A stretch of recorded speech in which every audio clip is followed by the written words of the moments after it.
The world has changed. I feel it in Toronto. I smell it in the air. People's memories have been deceived.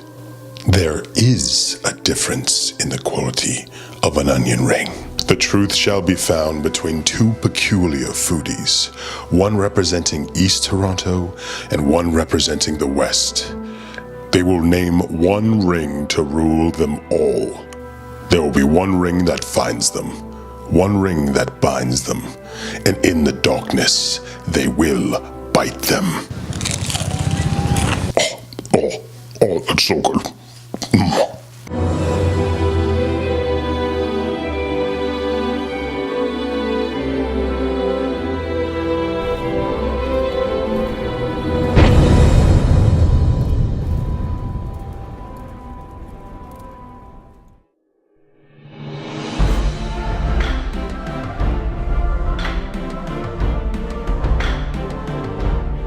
So I've challenged Matt from Toronto Eats to find the best onion rings in the city. And for this challenge, I'll be representing the East End. And we'll be driving a 2011 Ford Escape. We're not sponsored at all by these guys, but it represents a reliable family vehicle, one that if the grease from a greasy bag seeps into the seats, you really don't care. It just kind of adds character to it. It's the kind of vehicle that says, my wife gave me permission to film as long as I bring her back some onion rings. All of the rings we've selected are excellent choices, but we must crown royalty. So every mission needs a Samwise Gamgee. Hey, Laird. We have Akib joining us for the journey, helping us find the best onion rings and become the lord of the rings. So excited! My first stop is a classic. It's Johnny's Hamburgers in Scarborough. It's the orange mirage that you see after a late night with friends, and is one of the few places that's actually still open at 3 o'clock. It's acknowledged all the time, but it's never recognized. It doesn't make any sense. It's easy on the wallet, and it's got one of the top onion rings in the city, period. I remember some nights of debauchery that ended with Johnny's. That was such a glorious ending of delicious greasy spoon. So that's Johnny's in a nutshell. My next stop is Old Yorke Fish and Chips. It's another relic in East York, and it's no coincidence that it's on a street named Laird.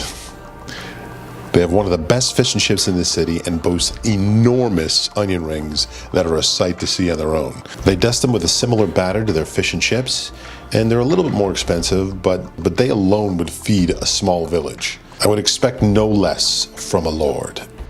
I was actually expecting to be faster than Toronto Eats than Matt, so Beat us to it. yeah, he rounded up his 3 quick, so we're gonna have to hustle now. But mind you, you don't want to rush the Lord.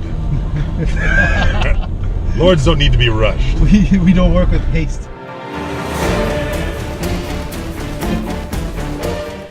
My last ring is another legendary greasy spoon at Yonge and Eglinton called Burger Shack.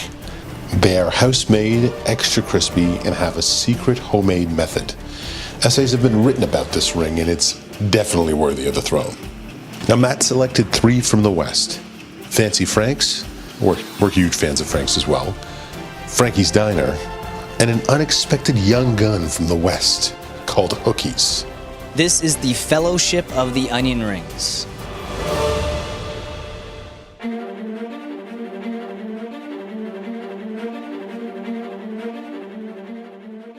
Johnny's is like the original greasy spoon onion ring.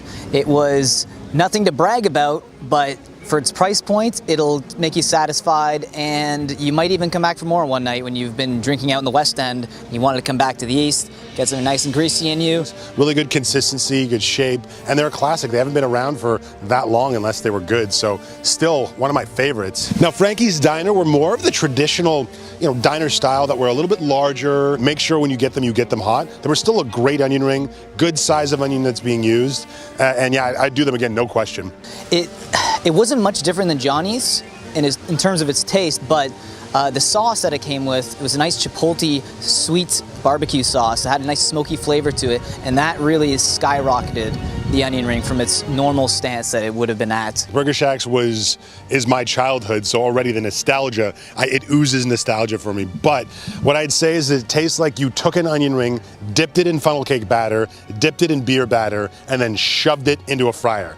Because of the dough, it had this nice sweet, homey, home-cooked type of feel to it. That stays crispy forever. It probably, you know what? If you look at the bottom of your car, things you'll find intact are McDonald's fries and some old onion rings from Burger Shack from 3 years ago. Oh, the crispiness of the outside, the chewiness on the inside, just nice and fluffy. Yep.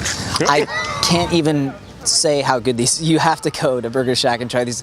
Next was Fancy Frank's. So it's typically a restaurant you want to go to for its gourmet hot dogs, but they also make a killer onion ring.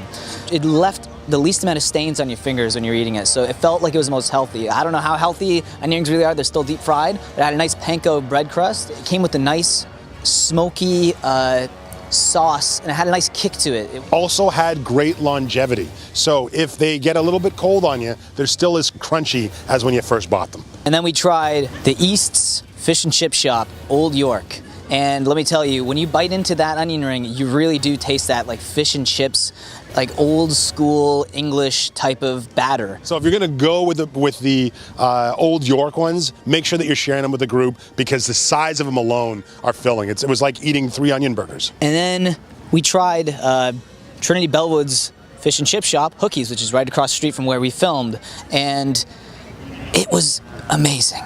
It was crispy, savory. It was very salty.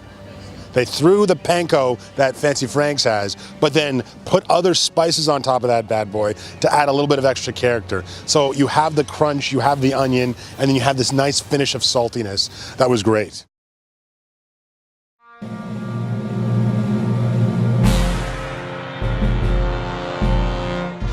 And the one onion ring to rule them all, the Lord of the Onion Ring, is Burger Shack. To be honest, when I did this video, I wasn't even a big onion ring guy. Like, I mean, I didn't mind them, but holy crap, that now I would choose those over fries any day at a Burger Shack. Let me tell you that right now. Amazing. All I need to do with Burger Shacks is basically get some ice cream, throw some on top of it, see if it works. That's my next step.